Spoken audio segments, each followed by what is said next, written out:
conservative product to the state of Missouri to help our Missouri citizens live a better life. We cut taxes. We helped improve the lives of our seniors by making things more affordable for them, improved access to health care to the most vulnerable. And we also, importantly, prevented children from being mutilated and indoctrinated in our schools. So I'm very proud of that. Part of this process was a budget. We passed a good, sound, fiscally conservative budget as well. The governor chose to override some of those vetoes, and today's a great day for democracy because we were able to execute our legislative beliefs on what we thought might want to be overridden. It was part of the package that we had in the original budget. So today we did that. I'm proud of the body as a whole, proud of my caucus, and ready to move on for next session as we look forward to continuing our process of passing conservative legislation and improving the lives of all Missourians.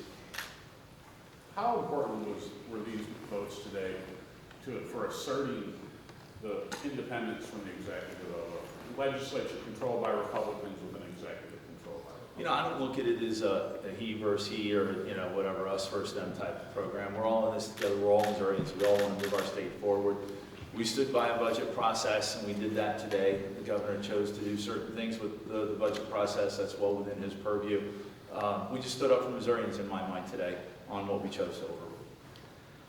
It's headed over the other side of the building. They're not back from recess yet, but we've been told from a handful of them that they plan on not taking up any of this. Your response to the other side of the building not doing anything about these vetoes? You know, I came up to the state capitol here, and I believe my colleagues, all 163 of us, came up here to improve Missouri, to have discussion on the issues, to vet bills, to improve the life of Missourians and give our children opportunities. And I think if you serve in this building, I know when you serve in this building, it's a great honor. I would like the discussion as well, I would ask for. If they're not going to do it, that's their purview. I've always said I try to play in the sandbox that I have here to live within the bounds of what I can work with. Again, I'm proud of my caucus. I'm proud of the work we produced here in the House this year, and we're going to continue to do that. I look forward to next year, having another successful year in the House.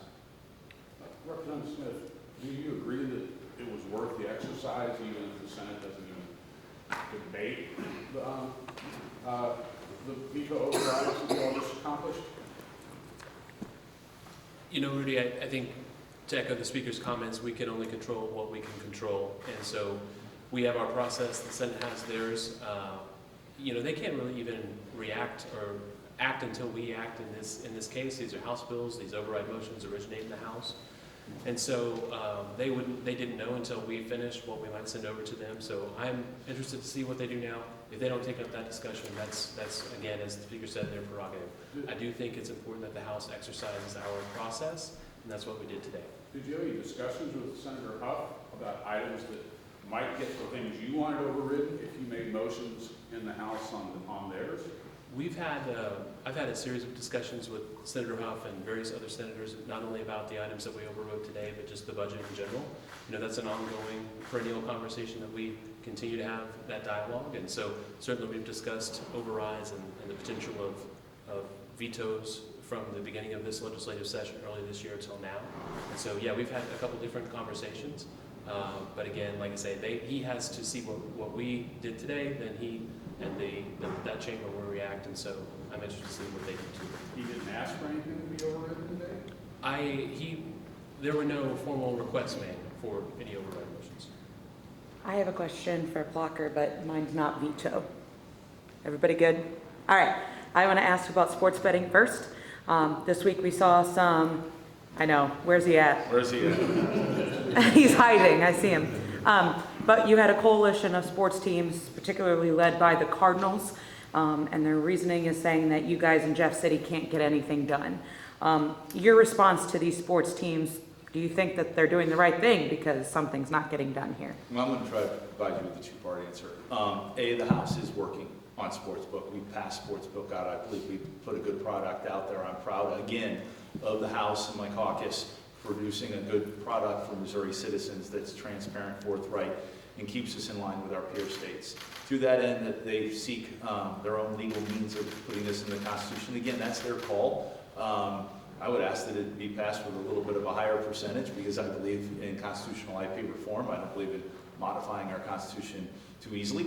But we're going to continue down that process. The gentleman, Representative House, has carried that bill, and he's right behind me. I'll let him comment on what he intends to do. So to answer that question, yes, I intend to file the bill again. The 4 initiative petitions, that's a right in those. But I think that sports gambling in the state, people have asked for it. We're one of the very few states that don't have it, so we'll see what happens. I think that our floor leader, future speaker, correct, will probably move it. So hopefully it'll be one of the first things out of the House in January. Thank you. Is that it? You guys make it easy on us.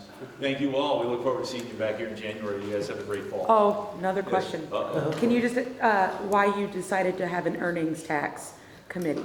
Why you decided? Yes, I believe it was in a statement that I made to the press on that. But there's only 2 cities that really do that in Missouri, Kansas City and St. Louis. There's some problems with St. Louis earnings tax during the COVID problem in terms of reimbursing those that weren't even living in the city, weren't working in the city, and were working remotely. The city advocates for an earnings tax to provide public safety, police, fire, the services that we expect out of government. And I haven't seen a lot of services provided by the city when it comes to public safety.